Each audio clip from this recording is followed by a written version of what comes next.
This is a historic video because in it I'm going to admit unabashedly and humbly to having committed an inexcusable and admittedly humiliating mistake. I, Sam Vaknin, author of Malignant Self-Love, Narcissism Revisited, and a professor of psychology, and a PhD in physics, and a professor of business management, and I have committed the most basic, abject mistake. In my interview with Ginger Coy, I kept repeating that Luther had posted 53 theses. And of course, Martin Luther, has posted 95 theses.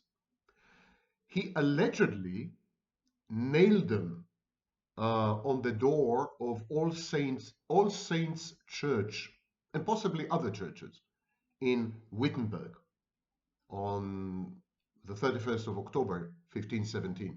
And this started the Reformation.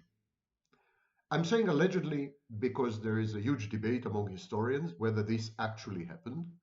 We know that Luther has sent the theses, the 95 theses, enclosed with a letter to Albert of Brandenburg, Archbishop of Mainz, on 31st October 1517.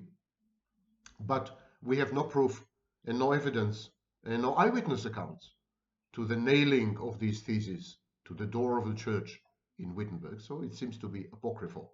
But there's a debate about this. Anyhow, it's 95. It's not 53 theses. So why? Why did I commit this mistake? And will I ever survive it? It's interesting because it gives insight into the mind of one narcissist, at least. That's one. There was another guy, and he was actually a close follower of Martin Luther. His name was Andreas Bodenstein von Karlstadt. He was a radical reformer in the Wittenberg Reformation movement. He worked hand in hand with Martin Luther. Luther has left Wittenberg for about 1.5 years, between 1521 and 1522. And then von Karlstadt posted 53 theses of his own. And hence the confusion in my mind. When I look inwardly and I ask myself, why did I commit this mistake? Because of course I knew both facts. Why did I confuse them? I think it has to do with cognitive decline that is very typical of narcissists of the old age in narcissism. And I'm saying narcissists, although all people decline cognitively with age, with narcissism, the cognitive decline is pronounced and is very reminiscent of the early stages or early onset dementia, actually. And it has to do, I think, with the fact that pathological narcissism is about stress. It's a very stressful situation. Throughout life, it's a defensive posture. There's hypervigilance, there's paranoid ideation, there's a lot of antagonism and hostility. These traits, what the ICD calls trait domains, they consume a lot of energy. They deplete the narcissist. And of course, these hormonal imbalances and so on affect the brain.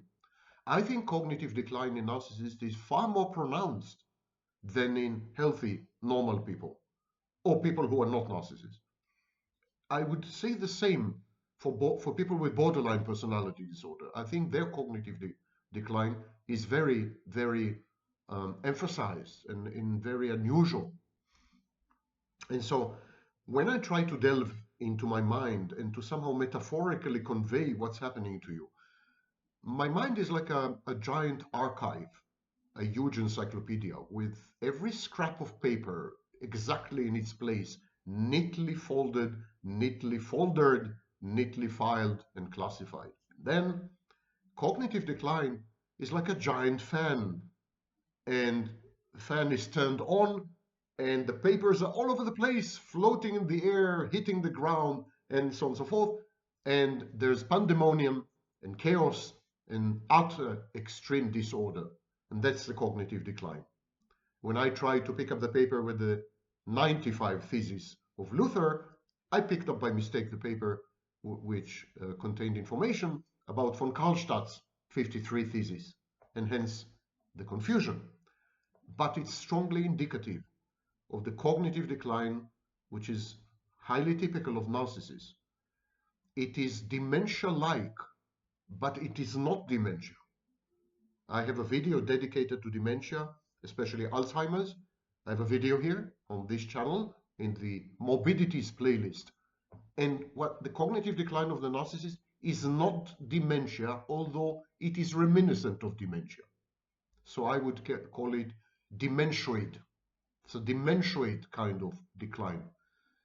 There is a lot of forgetting, a lot of fumbling, a lot of chaos, a lot of disjointed, disorganized thinking, sometimes meandering speech, rambling, and so on and so forth.